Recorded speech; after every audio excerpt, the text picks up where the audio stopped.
Hello guys, ఈరోజు మనం వచ్చేసి కొంచెం నాయిసీగా ఉంటుంది అనుకుంటున్నాను, బట్ దాన్ని అయితే నేను అడ్జస్ట్ చేయడానికి ట్రై చేస్తా. సో ఈరోజు మనం వచ్చేసి ఇక్కడ మంచి వ్యూలో ఉన్నాము. సో ఆ మంచి వ్యూ ఇదే అనమాట. మనం చెప్పల్ లాక్ దగ్గర ఉన్నాము. అండ్ ఇప్పుడు మీకు నాకు ఆల్రెడీ కనిపిసిపోయి ఉంటుంది. సో ఒక కొత్త బైక్ని అయితే నేను తీసుకొచ్చాను.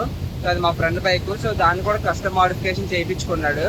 సో మీలో చాలా మందికి ఉంటుంది. సో బైక్స్ ని మనం కెఫే రేజర్ బైక్ కింద మార్చాలి, లేదా కెఫే రేజర్ కింద చేయాలి అని. ఇప్పుడు మన ఇంటర్సెప్టర్ ఉంది. సో అది కెఫే రేజింగ్ బైక్, అంటే దానికి హ్యాండిల్స్ మార్పించాం. సో ఇంకా దాన్ని కెఫే రేజర్ బైక్ అని అంటాం.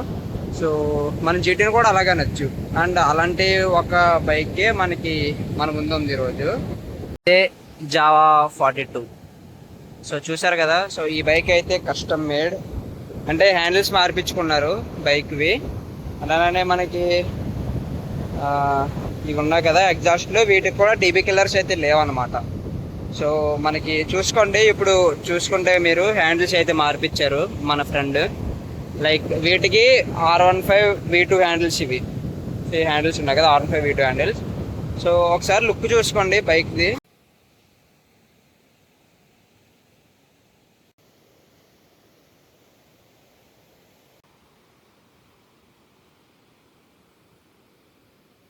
చూసారు కదా లుక్ ఎలా ఉంటుంది మనకి హ్యాండిల్స్ మార్పించుకున్నాక బైక్ అయితే. ఇప్పుడు మనం రైడ్ చేద్దాం. రైడ్ చేసి నా రైడ్ రివ్యూ కూడా చెప్తాను. లైక్ మీకు normal bikes, touring bikes and అలానే కెఫే రేజర్ బైక్ కి ఎంత డిఫరెన్స్ ఉంటుందో మీకు ఎక్స్ప్లెయిన్ చేస్తాను నడిపేటప్పుడు.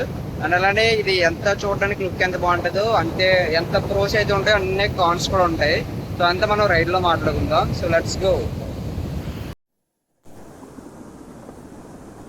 మనమైతే ఇప్పుడు మన రైడ్కి స్టార్ట్ అయిపోతున్నాం. సో ఇంకా ఏమాత్రం లేట్ చేయకుండా మన రైడ్ స్టార్ట్ చేసేద్దాం. లైక్ మా ఊరు దగ్గరలో ఉన్న దాంట్లో ఇది కొంచెం అట్రాక్టివ్ ప్లేస్ అనమాట. అందుకే కొంచెం జనం ఎక్కువ మంది వస్తూ ఉంటారు ఇక్కడ ఫోటోషూట్కి కానీ దీనికి కానీ.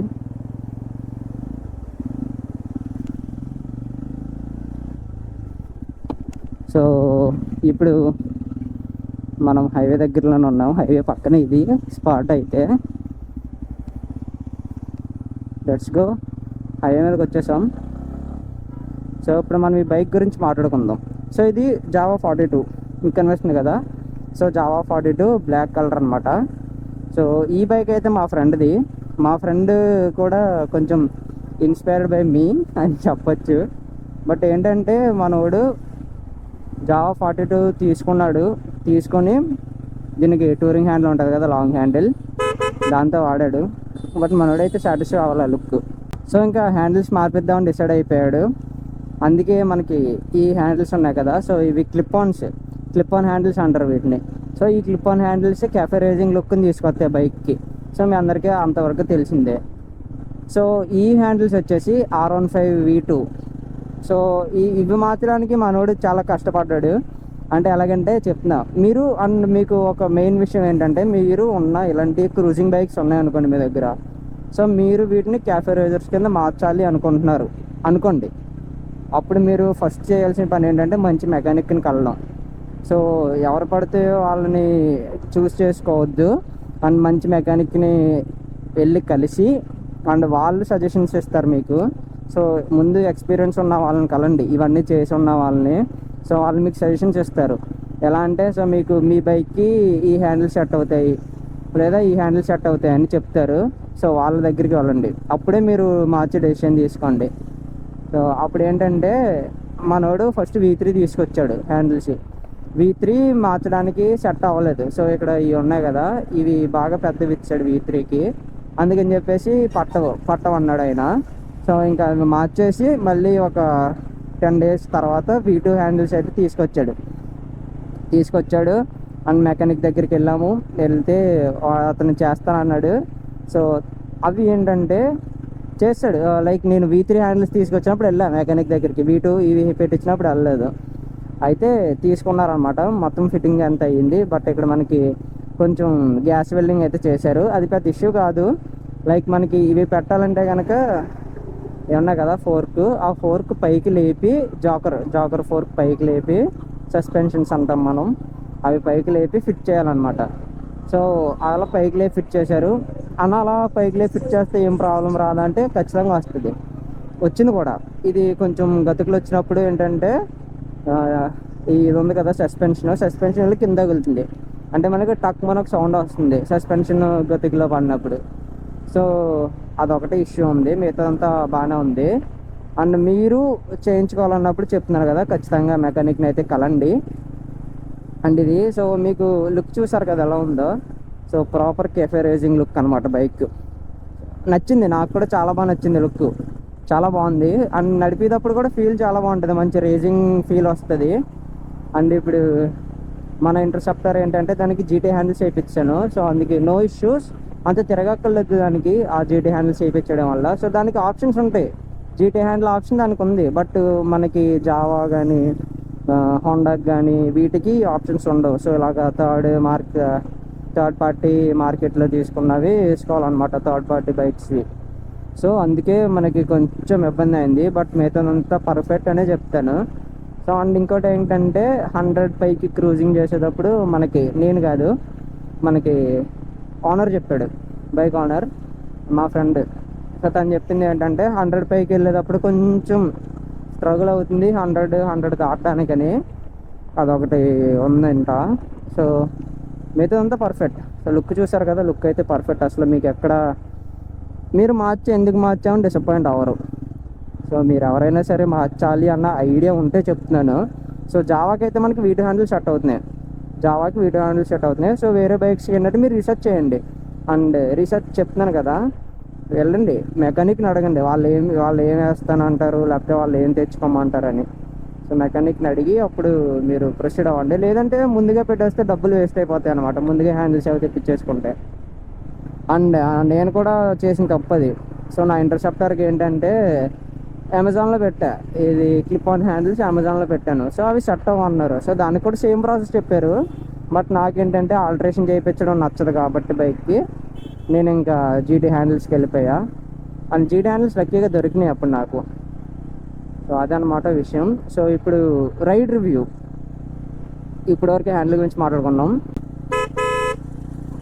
సో ఇప్పుడు ఏంటంటే మనకి రైడ్ రివ్యూ అంటే మనకి ఇప్పుడు ఈ బైక్ రైడ్ చేసినప్పుడు నాకు ఎలా ఉంది.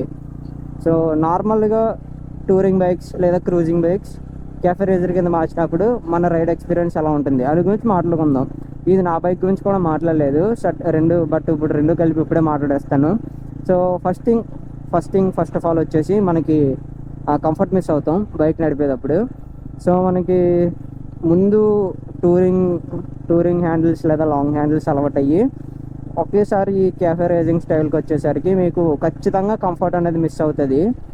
ఎందుకంటే మనకి కొంచెం అలవాటు లేని వాళ్ళకి షోల్డర్స్ కానీ లేదా బ్యాక్ కానీ పెయిన్ వస్తూ ఉంటుంది అనమాట నడిపేటప్పుడు. అబ్బో ఏదో పాతకాలం ఓఎన్జీసీ వ్యాన్ అవుతుంది. ఇంకెక్కడ ఉన్నాం, జీటీ నడిపేటప్పుడు చెప్పక్కర్లేదు, మనకి పామ్స్ అయితే నొప్పి వస్తుంటాయి ఖచ్చితంగా, ఈ ప్లేస్లో నొప్పి వస్తూ ఉంటుంది. అండ్ మనకి రైడింగ్ పొజిషన్ చెప్పా కదా, కొంచెం ఇబ్బంది అవుతుంది, బట్ అది మనకి అడ్జస్ట్ చేసుకోగలను. అండ్ మ్యాక్సిమం ఎవరు మారుస్తారు, కుర్రోళ్ళే కదా మార్చేది. సో వాళ్ళకి ఖచ్చితంగా స్ట్రెంత్ ఉంటుంది, పవర్ ఉంటుంది, ఊపు ఉంటుంది, బ్లడ్లో ఊపు ఉంటుంది. సో దాని గురించి ఇంకా తెలియదు మ్యాక్సిమం. అండ్ ఫస్ట్ థింగ్ అయితే అది కంఫర్ట్ మిస్ అవుతారు. అండ్ సెకండ్ థింగ్ లుక్ వచ్చేసి బైక్ లుక్ చాలా బాగుంటుంది, మనకి మొత్తం మారిపోద్ది అనమాట బైక్ లుక్. ఎంత బాగుంటుంది అంటే లైక్ నార్మల్గా మనం బండి ఎక్కడైనా పెట్టినప్పుడు ఎవరు చూడరు, పట్టించుకోరు. బట్ వన్స్ మీరు కెఫే రేసింగ్ హ్యాండిల్స్ వేయించాక ఖచ్చితంగా మీ బైక్ని చూస్తారు జనం. అండ్ ఈ బైక్ విషయంలో కూడా అదే జరిగింది.